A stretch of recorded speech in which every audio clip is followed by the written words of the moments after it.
Hey guys, welcome to You the Boss podcast, episode 89. And I'm going to dive right in today. We live in a world that glorifies the grind. You wake up early, you push harder, you do more, you be more.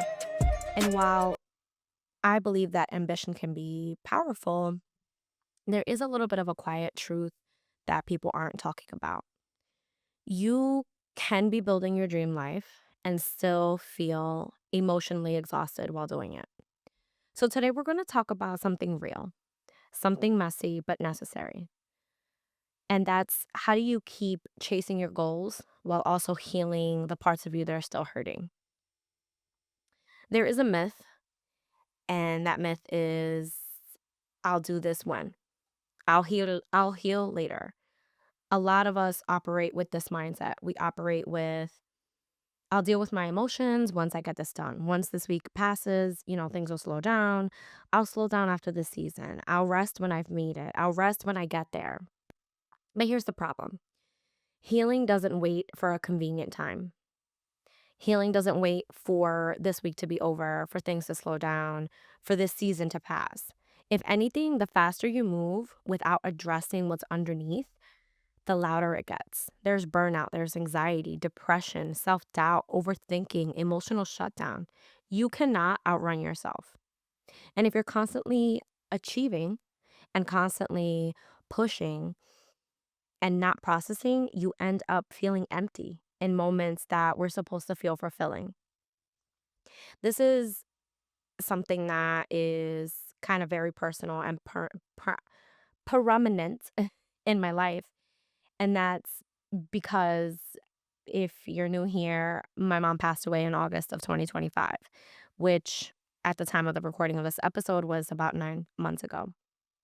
And during the last couple of years of my life, I have completely uprooted everything in my life, and it has completely changed my relationships, where I live, who I am, everything.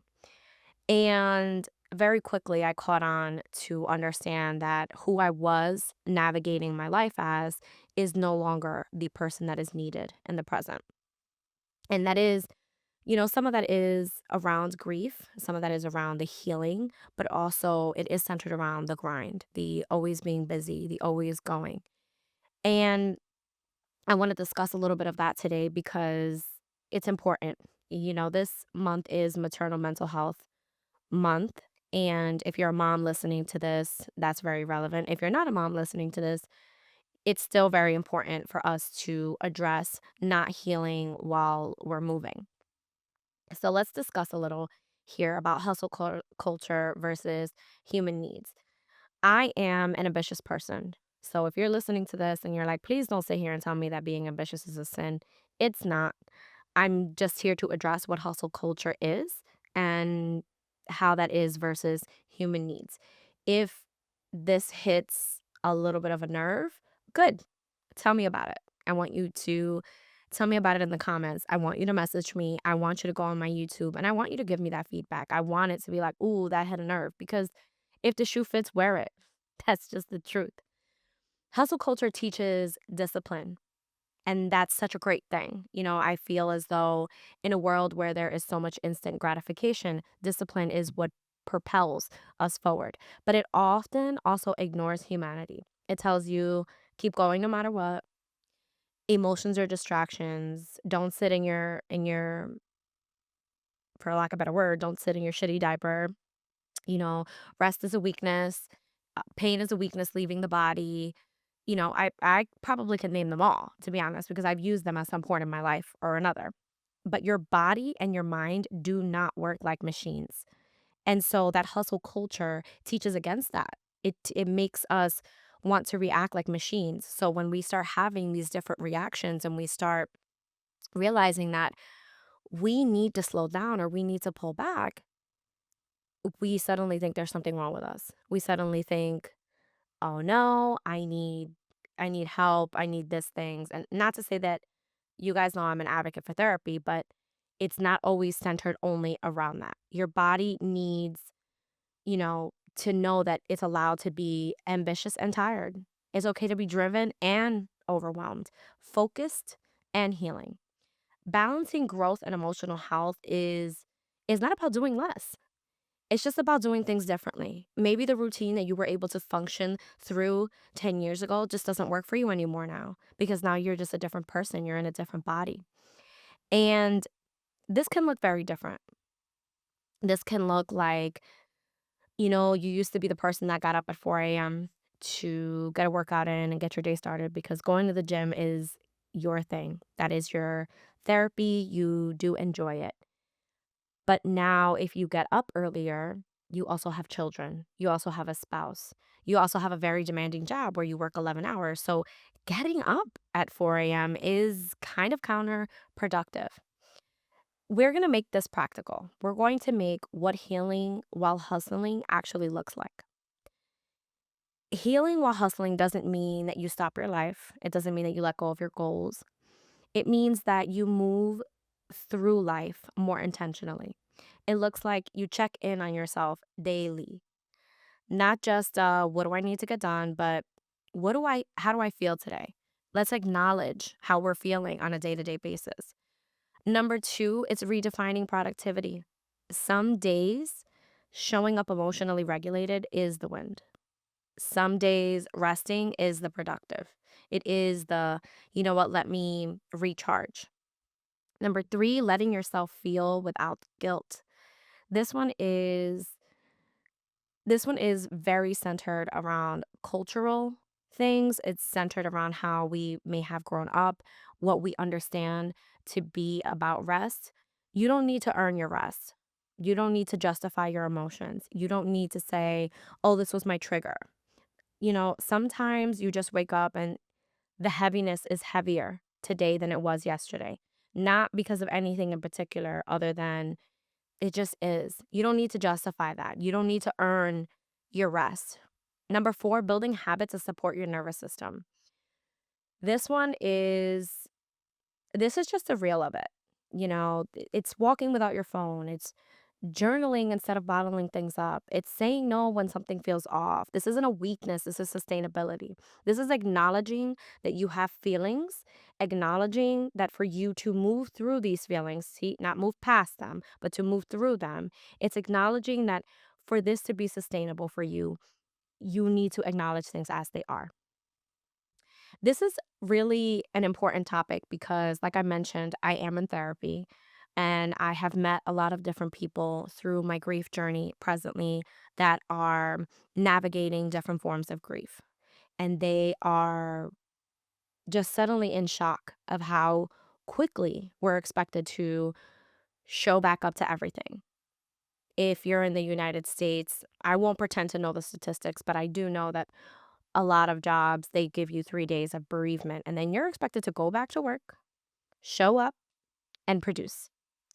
And the hustle culture has kind of treated this part of things to be very systemic, very machine like. And so if you're not fitting into that mold, I'm here to tell you that you're not alone, but also it's because you're not supposed to. You're not supposed to fit into this mold of just getting right back to it. There is an identity shift that happens when you are healing and also pursuing goals. You you might have built your life up until this point as being the strong one, the reliable one, the one who always pushes through. But healing asks you to become someone else. It asks you to be the person that listens to themselves, be the person who sets boundaries, the person who doesn't abandon themselves for success. That shift can be very uncomfortable. It can be very scary. But who you are is someone very important outside of always just pushing through. The truth is, your power doesn't come from burnout, it comes from alignment. It When you grow, it should not cost you yourself. And this is something that I want you to really sit with. I want you to fully acknowledge, and then we'll get into some tools. You know, growth doesn't have to cost you yourself. If What's the point of you building a life that you love if you're too drained to enjoy it? Sustainable success is built differently. It's built with boundaries, it's built with self-awareness, it's built with emotional honesty. And yes, it takes longer. It does take longer. It's almost like taking the long way somewhere. The GPS says the fastest way to get there, and like most of the time we take the place that's the fastest because we're like, well, I want to get there as fast as I can. But sometimes in our lives, it does take us longer to get somewhere, but also it feels better and it lasts. This type of success, this type of healing, this type of growing through this, it lasts. It's more emotionally regulating so that the next time that you do face something that is just so atrocious in grief, whatever that could mean to you, you will feel it differently. You will be different, but there will be signs to yourself that I know how to navigate this and I will revert back to this. So I am going to give you a couple of tools, that are working for myself right now that I have, spoken to people in my life about that I feel are important for everyone to know. And it's just a list. I typically try to write things down before an episode so that my thoughts are like as cohesive as possible. So in this episode, there's a little bit of that. But for this particular part of it, I'm just going to list things off that I know are working for me right now. And number one is seek professional help, talk to a therapist. It's expensive. If you don't have health care, I will not pretend to act like it's not, like it doesn't cost money. So that could maybe look like just chatting with a mental health specialist right now. It could mean just reaching out to groups, putting yourself in a grief group or putting yourself in group therapy so that you're able to just attain that. You're able to do that. I'm going to let you know that you should read different stories about what people that have been through what you're going through, what they've done to keep themselves moving and grooving and becoming. Because that's very important to say that you're not just moving past something, you are growing through it. The third thing I would say is journal. I know that it's so cliche to say because it feels like everyone is journaling now. And some days journaling can look like actually writing out your thoughts, and then other days it's just brain dumping. Just brain dump. Just write it all down. Just put it all on paper. Get it off your brain. Even though that doesn't get things done all the time, it does help you feel better. It's like your brain just being able to clean itself out on a piece of paper. So definitely do that. And for my grievers, specifically for this episode, I'm going to tell you the thing that is so cliche when it comes to specifically dealing with the loss of something, whether that's someone, maybe it's, your sense of self, your identity, who you've become, maybe a career shift. I'm going to tell you to feel it. I'm going to tell you to feel your feelings. This past weekend, it was Mother's Day, and I wanted Mother's Day to be over so fast because I just didn't want to sit in the uncomfortability that everyone was celebrating their mom, and I was not able to celebrate her the way that I wanted to. And at some point in the middle of the week, I was like, but wait a second. I'm so lucky to have a mom. I still have my mom. She's transitioned and she's passed, and that's something really hard to navigate some days. I won't pretend to act like it's not, but I want to honor her.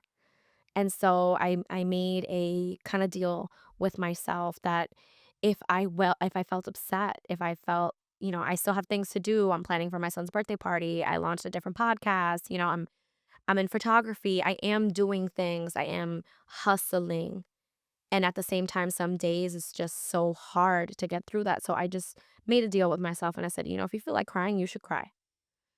And if you feel like you don't want to move, then you should honor that and sit like you don't want to move because this is your first Mother's Day without your mom, and there is no blueprint for this. There is no book for this, and this is what you need to do. So the biggest thing that I could tell you is to feel your feelings because not feeling them really isn't an option. Trying to suppress them makes them worse. So just feel them.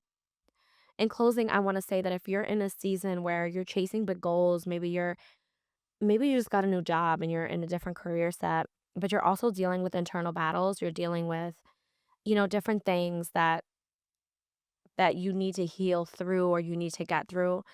I want you to know and look at yourself in the mirror and understand that you're not behind, you're not weak, you are not anywhere where you don't need to be. And you don't have to choose between healing and succeeding. You're allowed to do both. But it starts with giving yourself the permission to slow down internally, even if your life externally is still moving fast, even if you're in a high demand career, because the goal isn't just to succeed. It's to become someone who can actually hold that success when it arrives. If this episode resonated with you, share it with someone who's pushing hard lately. Share it with someone who is maybe grieving, maybe they are at a crossroads in their career, in their life. And take a moment today not to do more, but to check in with yourself. I'll talk to you next week.